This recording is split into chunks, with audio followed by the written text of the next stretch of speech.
Good morning mga idol, another day, another trabaho. So, ito nga pala yung alis natin na medyo pangit kasi yun, maulan.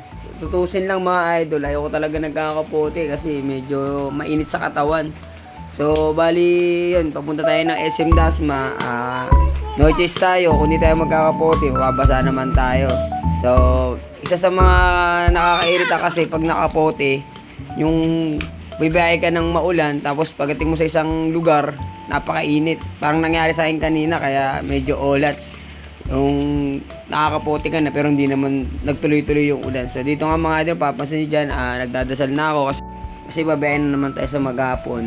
Yun, sana lagi tayong gamay ng Panginoon at makuwi tayo ng maayos sa pamilya natin. Yun lang naman lagi kong dinarasal pag umalis tayo ng bahay. Yan mga idol, ito na tayo sa SM City Dasmariñas. So ito yung unang-unang outlet natin yung araw. Yun nga, hindi ko nga napansin, oh. Tapos pala yung kapote ko. Basa yung damit. Nag-uulan.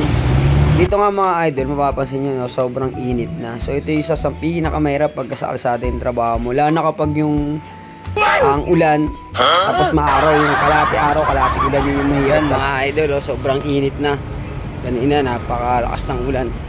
So ito na tayo sa pangalawang outlet ko mga idol, yung Walter Mart Dasma. So check naman natin yung dineliver natin yung Saturday kung naka-display na. So yun nga, na-check natin mga idol, naka-display na yung dineliver ko yung Sabado sa Walter Mart Dasma. So didiretso na tayo ng Walter Mart Bacoor mga idol. Mga idol, andito na tayo sa pangatlo nating outlet, Walter Mart Bacoor. Makulimlim na, oh, kanina mainit. Paglabas ko mga idol ng employees entrance yan, mapapansin nyo sobrang kulimlim na, kaya medyo nagmamadali na ako niyang magpatakbo kasi aabutan na naman ako ng ulan. Bali yung sapatos ko kasi suot ko at wala akong pamalit. Okay, andito na tayo sa pang-apat na outlet natin mga idol, Walter Mart Imus.